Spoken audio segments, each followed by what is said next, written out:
आज हमारे इस आदर्श ग्राम अड़संडी के उत्क्रमित मध्य विद्यालय के प्रांगण में इस विद्यालय के विद्वान प्रधानाध्यापक महोदय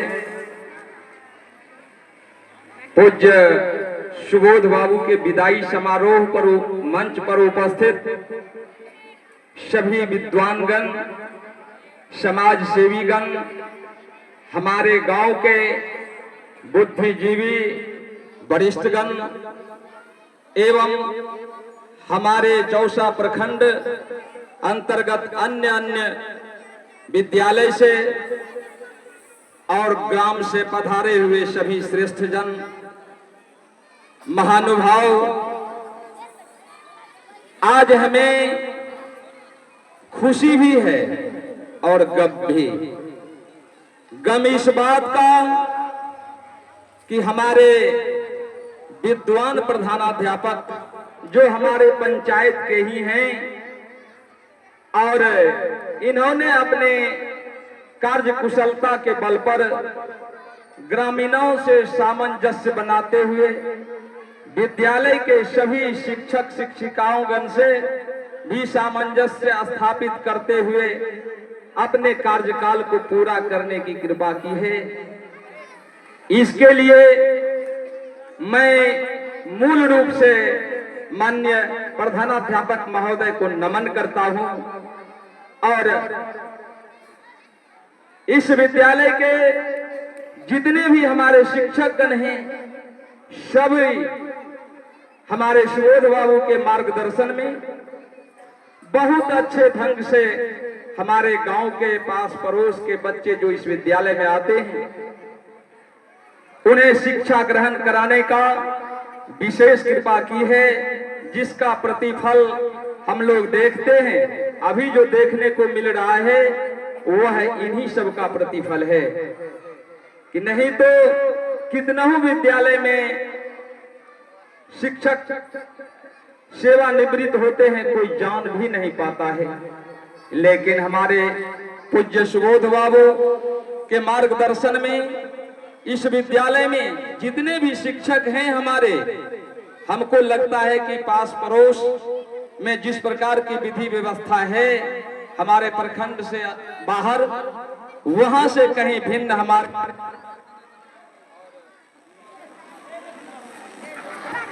विद्यालय की पूज्य सुबोध बाबू के मार्गदर्शन में व्यवस्था बहुत ही अच्छा हुआ है। हम इतना जरूर कह सकते हैं कि अगर शिक्षा न हो मानवों में तो वह जानवर से भी बदतर हो जाता है।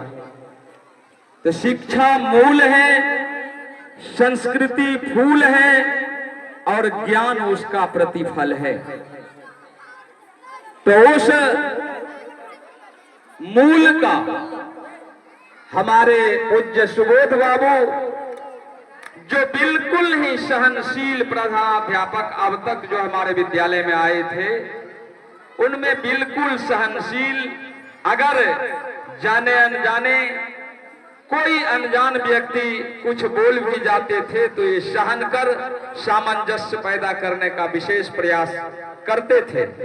हम लोगों को अभी हृदय विदीर्ण हो रहा है कि ऐसे विद्वान जन हमारे विद्यालय से आज सेवानिवृत्त हो रहे हैं, लेकिन इतना आशा जरूर संजोए हैं कि अगर सेवानिवृत्त आज सरकारी तौर पर होंगे लेकिन हमारे पंचायत के, हमारे पड़ोस के रामनगर केलाबारी के ही निवासी हैं, तो इनसे जरूर आशा संजोए रखेंगे कि सेवा में रहते हुए तो बहुत सारी परेशानियां आती है, बाधाएं आती हैं, लेकिन सेवानिवृत्त हो जाने के बाद आदमी आजाद हो जाते हैं।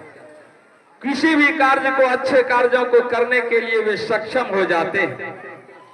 जब तक सेवा में रहते हैं तो सरकार के बंधन से बंधे रहते हैं, क्योंकि हम लोग तो देख ही रहे हैं ऐसा बंधन है कि अगर विद्यार्थी को छुट्टी भी हो जाए तो मास्टर साहब को रूम जोगना है। तो ऐसे महान विद्वान हमारे सुबोध बाबू हैं। गम हो रही है, आंखें नम हो रही है, लेकिन निवेदन इस विदाई समारोह के माध्यम से हम ये करना जरूर चाहेंगे कि हे महान विद्वान प्रधानाध्यापक महोदय सुबोध,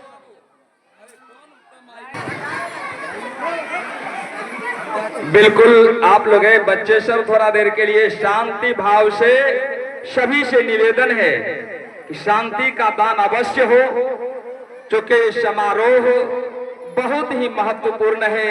इस अवसर पर हमारे बीच बहुत से विद्वानगण आए हुए हैं, अपने अपने विचार रखेंगे। तो मैं पूज्य सुबोध बाबू से यहां से विदा होने के बाद आपसे निवेदन है कि आप तो सरकारी तौर पर सेवानिवृत्त हो रहे हैं, लेकिन इस समाज में आप जब तक आपका जिंदगी रहेगा, आपसे निवेदन है तब तक आप अपने कला को, जो विद्वता आप में है, उस आधार पर हमारे गांव समाज और ये विद्यालय, हमारे पंचायत का और सब विद्यालय या प्रखंड के विद्यालय में भी जाकर आप मार्गदर्शन का काम करेंगे। ये आपसे हम लोग निवेदन करते हैं कि चूंकि आपका यह कार्य जो सराहनीय रहा है, कुछ जो अधूरा अगर रह गया होगा तो आपके मार्गदर्शन से फिर और अच्छा बेहतर हो जाएगा, ये आपसे निवेदन है। मैं पुनः इस समारोह में, चूंकि समयाभाव है, हमारे बीच बहुत से विद्वानगण बैठे हुए हैं, तो मैं अपने ग्रामीणों की हैसियत से आप जितने भी हमारे इस चौसा प्रखंड या अदर प्रखंड से भी पधारे हुए हैं, सबों का मैं अपने ग्रामीणों की ओर से और अपने विद्यालय परिवार की ओर से आप सबों का हार्दिक वंदन एवं अभिनंदन भी करते हैं। और हमारे सुबोध बाबू के लिए जितनी भी बात कही जाए, इनकी विद्वता के संबंध में, व्यवहार कुशलता के संबंध में वो कम होगा।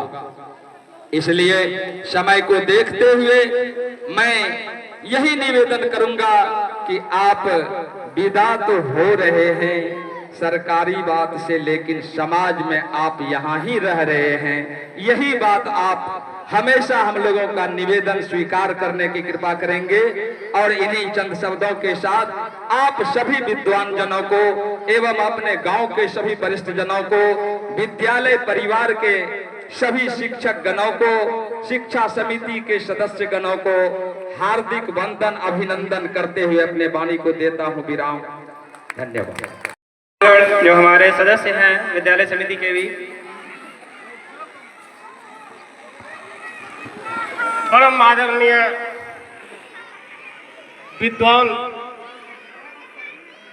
शिक्षक, हमारे ग्रामीण और हमारे बच्चे, आज का यह दिन बहुत ही गमगीन दिन है, क्योंकि हमने एक अच्छे टीचर, विद्वान टीचर को हम शैक्षणिक कार्य से हमने नहीं, सरकार ने वंचित किया। इसके लिए हमें बहुत गम है। हमारे जो इन सुबोध बाबू का स्नेहिल हृदय से सभी बच्चों को शिक्षा दिया गया, यह भूलने की बात नहीं है, कभी भी याद रहेगा। हमारे अनिल बाबू जो आगे कहे कि हमारे सुबोध बाबू हमारे पंचायत के हैं, हमारे पड़ोसी भी हैं। मेरा भी यह आग्रह है कि आप बराबर आके शिक्षक और हमारे विद्यार्थी को अपना आदर्श, अपना विचार प्रस्तुत करेंगे। और हमारे अभी बहुत विद्वानगण यहाँ मंच पर बैठे हुए हैं, उनका भी हमें, इसलिए मैं ग्रामीण हूँ, हमारे बाहर से अतिथि हैं, उनको भी मैं अपना समय प्रदान करता हूँ। को सवेरा मिलेगा, जलाते चलो ये दिए स्नेह भर भर के, कभी तो धरा का अंधेरा मिटेगा। जलते नभ में देख असंख्य स्नेहहीन नित कितने दीपक। जल में सागर का उड़ जलता विद्युत से घिरता है बादल। विहंस विहंस मेरे दीपक जल, मधुर मधुर मेरे दीपक जल।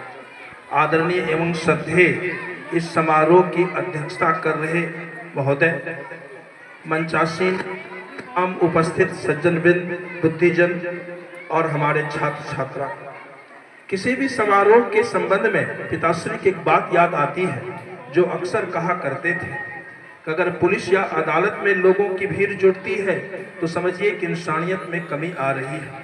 अगर आज के सिनेमा या थिएटर में लोगों की भीड़ जुटती है तो समझिए कि आदर्श और नैतिकता में भी कमी आ रही है। अगर हॉस्पिटल और डॉक्टर के पास लोगों की भीड़ जुटती है तो समझिए कि स्वास्थ्य का पतन हो रहा है। अगर किसी मधुशाला और वेश्यालय में लोगों की भीड़ जुटती है तो समझिए कि चरित्र का हनन हो रहा है। परंतु अगर किसी सत्संग स्थल पर लोगों की भीड़ जुटती है तो समझिए कि आध्यात्म की उन्नति हो रही है। किसी शैक्षणिक संस्थान और शिक्षक के पास लोगों की भीड़ जुटती है तो समझिए कि शिक्षा और शिक्षा से जुड़े संस्कार की प्रगति हो रही है। ठीक इसी तरह से किसी समारोह के अवसर पर सुबोध बाबू जैसे रेडियंट फिगर या आइकॉनिक पर्सनैलिटी की उपस्थिति में या विदाई में जब लोगों की भीड़ जुटती है तो समझिए कि भारतीय सामाजिक जीवन में सहयोग, सद्भाव, स्नेह और सद्बुद्धि की वृद्धि हो रही है।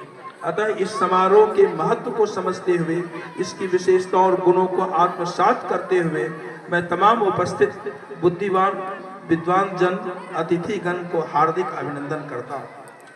जहाँ तक सुबोध बाबू के विदाई का प्रश्न है, हमारे जीवन में कुछ शब्द ऐसे हैं जो एक दूसरे के विपरीत होते हुए भी आवश्यक है। जैसे अच्छाई के साथ बुराई, सुंदरता के साथ कुरूपता, गरीबी के साथ अमीरी, फूल के साथ कांटे, अंधेरे के साथ उजाले के साथ अंधेरे, उसी जीवन के साथ मृत्यु, उसी तरह से अपॉइंटमेंट के साथ रिटायरमेंट भी एक आवश्यक हो जाता है। इसीलिए सुबोध बाबू रिटायर कर रहे हैं, यह आश्चर्य की बात नहीं है। हाँ, सुबोध बाबू एक जैसे व्यक्तित्व रिटायर कर रहे हैं, यह हम लोगों के लिए दुख की बात है। इसीलिए इस संबंध में मुझे एक अज्ञात कवि की कविता याद आती है। यह सांझ उषा का आंगन, आलिंगन विरह मिलन का, चिरहास अस्त्र में आनंद रे इस मानव जीवन का। माननीय अध्यक्ष महोदय, हमारे सर्वप्रिय शिक्षक डॉक्टर दिनेश सिंह, इतिहास विभाग, लंगट सिंह कॉलेज, बिहार विश्वविद्यालय मुजफ्फरपुर, अक्सर दो सिद्धांत की चर्चा किया करते थे। एक, what can I take from the nation, दूसरा, what can I do to the nation. दूसरे शब्दों बराबर कहा करते थे कि इस जीवन को जीने के दो ही तरीके होते हैं। एक तरीके के अनुसार अधिकांश लोग सिर्फ खाने के लिए जीते हैं। जो लोग सिर्फ खाने के लिए जीते हैं उनके जीवन का मकसद खाना पीना मौज मस्ती करना ही होता है। ऐसे लोग अपने पीछे ना तो कोई यादगार उपलब्धि छोड़ पाते हैं और ना ही कोई शानदार इतिहास। परंतु कुछ ही लोग होते हैं जो जीने के लिए खाते हैं। जो जीने के लिए खाते हैं उनके जीवन का मकसद खाना पीना मौज मस्ती करना नहीं, बल्कि बनना और बनकर कुछ दिखलाना होता है। जो लोग जीने के लिए खाते हैं, ऐसे लोगों में से ही कोई सिद्धार्थ से गौतम बुद्ध बनते हैं, कोई नरेंद्र नाथ दत्त से विवेकानंद बनते हैं, कोई राम बोला से गोस्वामी तुलसीदास बनते हैं, कोई मोहनदास से महात्मा गांधी बनते हैं, कोई रविन्द्रनाथ टैगोर से गुरुदेव बनते हैं, कोई नवाब राय से मुंशी प्रेमचंद बनते हैं, कोई बाल गंगाधर तिलक से लोकमान्य बनते हैं, कोई जयप्रकाश नारायण से लोकनायक बनते हैं, कोई सुभाष चंद्र बोस से नेताजी बनते हैं, कोई सरदार भगत सिंह से शहीद आजम बनते हैं, कोई मूल शंकर से दयानंद सरस्वती बनते हैं, कोई विष्णुगुप्त चाणक्य से कौटिल्य बनते हैं, कोई गजाधर चटर्जी से रामकृष्ण परमहंस बनते हैं, कोई जगदीश चंद्र बोस से पूरब के जादूगर बनते हैं, और तो और कोई रत्नाकर जैसे खूंखार डाकू से महर्षि वाल्मीकि बनते हैं। मैं समझता हूँ सुबोध बाबू पूरे जीवन भर सिर्फ जीने के लिए खाए हैं, न कि खाने के लिए जिए हैं। इसीलिए इन पर अमर गीतकार स्वर्गीय शैलेंद्र की एक पंक्ति याद आती है कि कल खेल में हम हो न हो, गर्दिश में तारे रहेंगे सदा, भूलोगे तुम भूलेंगे वो, पर हम तुम्हारे रहेंगे सदा। मान्यवर, जहां तक सुबोध बाबू के व्यक्तित्व का प्रश्न है, आप विशेष रूप से बधाई प्रशंसा के पात्र हैं। अपनों से बड़ों को सम्मान देना और अपने से छोटों के प्रति स्नेह रखना, या कोई सीखे तो आपसे सीखे।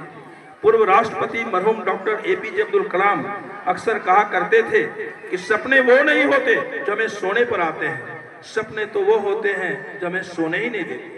अपने वो नहीं होते जो रोने पर आते हैं, अपने तो वो होते हैं जो हमें रोने ही नहीं देते। मैं समझता हूं कि पूर्व राष्ट्रपति की यह उक्ति इस समारोह में किसी के व्यक्तित्व पर चरितार्थ होती हो या ना होती हो, माननीय सुबोध बाबू के व्यक्तित्व पर चरितार्थ होती है। प्राइवेटाइजेशन, लिबरलाइजेशन और ग्लोबलाइजेशन के इस घोर अंधकारपूर्ण युग में भी आपकी शराफत और इंसानियत, आपकी उदारता और दानशीलता, आपके आतिथ्य सत्कार और मानवीय दृष्टिकोण एक ऐसे टिमटिमाते दीपक के समान है जिसके प्रकाश से हम सभी आलोकित हो रहे हैं, और आने वाले कल में आने वाली पीढ़ी भी आलोकित रहेगी, यह मेरा दृढ़ विश्वास है। गीतकार योगेश के शब्दों में, कभी यूं ही जब हुई बोझल सांसें, भर आई बैठे बैठे जब यूं ही आंखें, कभी मचल के प्यार से चल के छुए कोई मुझे पर नजर न आए, कहीं दूर जब दिन ढल जाए सांझ की दुल्हन बदन चुराए, कोई चुपके से आए मेरे ख्यालों के आंगन में, कोई सपनों के दीप जलाए। अंत में इस समारोह के अवसर पर आप तमाम उपस्थित सज्जनवृंद, श्रोतागण, छात्रगण, अभिभावकगण को मां सरस्वती प्रदान करें तेज सूर्य का, पवित्रता अग्नि और गंगा की, प्रखरता हिमालय की, आदर्श श्री राम का, भक्ति हनुमान की, नीति श्री कृष्ण की, अहिंसा महावीर की, ज्ञान बुद्ध का, शौर्य शिवाजी का, वीरता गुरु गोविंद की, दृढ़ता राणा प्रताप की, ओजस्वता विवेकानंद की, ऊर्जा दयानंद की, ताकि आध्यात्मिक समर्पण के मार्ग और साधना पथ पर चलकर हम सब साधारण से असाधारण, मानव से महामानव, महात्मा से परमात्मा, लघुता से प्रभुता, लघु से विराट, राय से पर्वत, बिंदु से सिंधु, नर से नारायण, अहम से परम, द्वैत से अद्वैत और दूरदर्शन से आत्मदर्शन की स्थिति को प्राप्त कर सकें, यही मेरी ईश्वर से प्रार्थना है और हार्दिक अभिलाषा है। अमर गीतकार स्वर्गीय शैलेंद्र शब्दों में मैं अपनी वाणी को यह कह के समाप्त करता हूँ कि धुंधला सा एक दीप जलाए, फिर अंधेरा बढ़ता जाए, बड़े जतन से दिल में छुपाए, आग का एक अंगारा एक सितारा, गम की बदली में चमकता एक सितारा है, आज अपना हो ना हो पर कल हमारा है। इसलिए हम निकल पड़े हैं प्रण करके, अपना तन मन अर्पण करके, जिधर एक सूरज उगाना है, अंबर से ऊंचा जाना है, आत्मा को परमात्मा से मिलाना है, क्योंकि उम्मीद के बंद लिफाफे में एक टिमटिमाता सपना है। बादल की पिचकारी लेकर चांद सितारे रंगना है, आसमान की इस किताब पर नाम बस अपना लिखना है। बस इतना ही, धन्यवाद।